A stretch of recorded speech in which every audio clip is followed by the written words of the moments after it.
Sila Gez was 30 years old, a mother of 3 in the 9th month of her pregnancy. She was on her way to give birth. Last night, a Palestinian terrorist opened fire on Route 446 near Bruchin in Samaria. Sila was murdered. Her husband, Hananel, was wounded. Doctors fought to save both lives. They managed to deliver the baby boy by emergency C-section. That poor child is now fighting for his life. This is not just another tragedy, it's the face of evil. A mother bringing life into the world, struck down by terror. The Prime Minister expressed the shock of the nation. This abhorrent attack shows the difference between us, who cherish life, and the terrorists who seek to destroy it, he said. To make that point, Hamas praised the murder. They called it heroic. The wave of brutal, indiscriminate terror is driven by Hamas and Iran. Their aim to kill our people, to spread chaos, to ignite new fronts. They will fail. The Prime Minister has entrusted our security forces to find and punish the killers and all those who help them. There will be no safe haven for terrorists in Judea and Samaria. The IDF is hunting them relentlessly.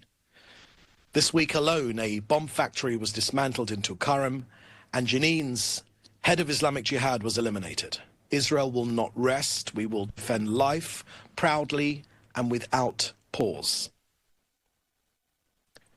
Next to Gaza, Israel is intensifying its operations against Hamas in Gaza.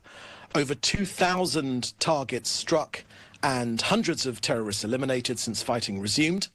Hamas continues to use hospitals and schools as terror bases, a cruel violation of international law. The IDF and Shin Bet destroyed Hamas's infrastructure underneath the European hospital in Khan Yunis and eliminated key operatives hiding in Nasser Hospital.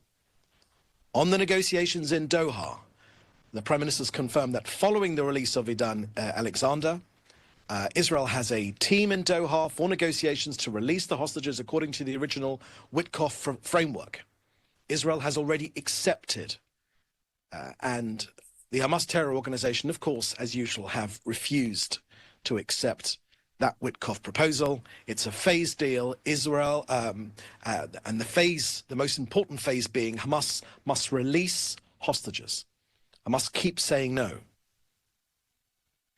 Lastly, on aid in Gaza, Israel continues to monitor the humanitarian situation in Gaza. The claims of famine are unfounded.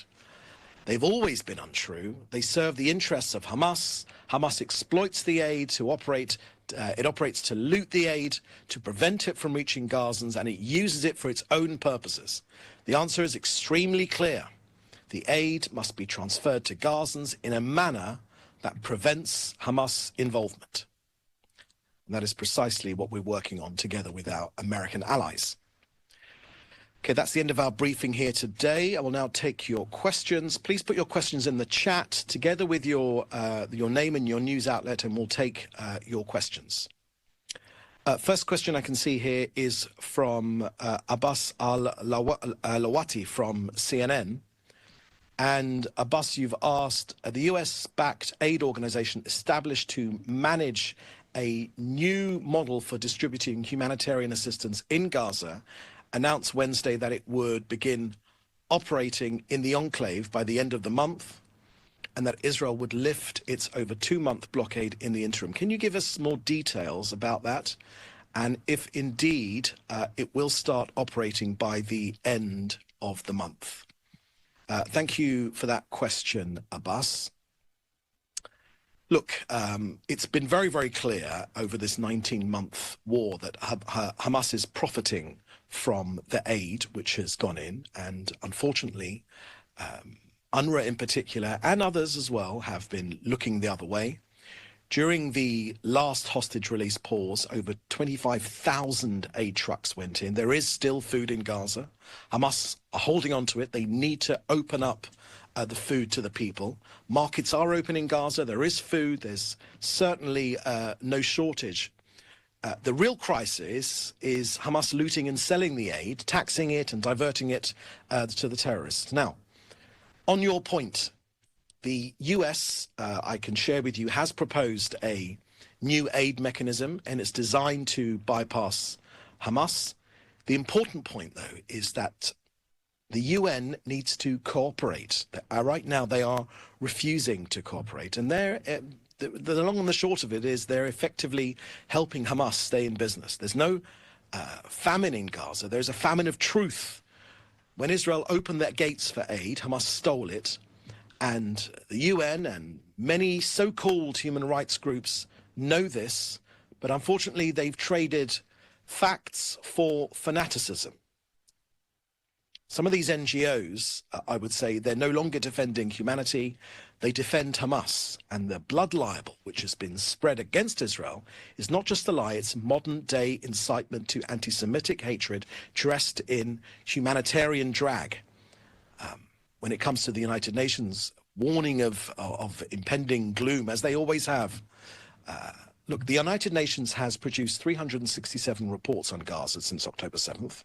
Not one serious analysis of Hamas's use of human shields has taken place. That's not an oversight. Now, Amnesty and Human Rights Watch, they pretend to be neutral. They're not. They're ideological hit squads. These NGOs, they accuse Israel of terrible crimes while ignoring the plight of Israeli hostages. So that's what I can share with you when it comes to the latest American plans to get aid into Gaza. Where there is a hunger in Gaza, it is hunger orchestrated by Hamas, but American allies are working on a plan to bypass Hamas and get the food directly to those that need it most. Next question from Joel Pollack at Breitbart News. Can you share information about the condition of the husband of Tzila Gez? Was he injured in the attack? Thank you for that question, Joel. The latest information that we have is that he was injured. I've seen his status as lightly injured. I know that he's been able to speak to his children about the catastrophe which has befallen that family and the killing of their mother. For further information, I would recommend that you contact the hospital where Hananel was treated. Next question. Does Israel feel encouraged by President Trump's insistence that Saudi Arabia in Saudi Arabia yesterday that an Iran deal must also include an end to supporting terror and proxy wars abroad? Thank you for that question, Joel. Look, when it comes to Iran, we are on precisely the same page as the Americans.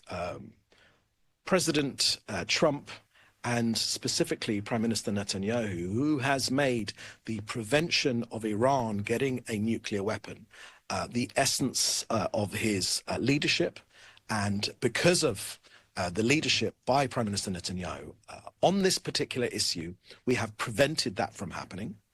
But when it comes to Iran, the US and Israel both believe that it is simply not an option for Iran to have a nuclear weapon. It is simply not an option. And tied up with that, of course, is the insistence which President Trump made yesterday that their support for terrorism, the proxy regimes which they support, like the Houthis, like Hezbollah, which they have supported, like the Assad regime, which they propped up, which tumbled down once Hezbollah had been so dramatically weakened, that simply is no longer an option. So I believe that when it comes to this issue, the US and Israel are on precisely the same page, because we understand, all of us understand, that it is simply not an option for Iran to have a nuclear weapon. And further to that, let me also share that we very much thank President Trump and his special envoy Witkoff for their consistent support and their tireless efforts to return our hostages and to defeat Hamas in Gaza. And on Iran, the strong alliance between Israel and the United States is stronger than ever because it is based on a shared worldview and values.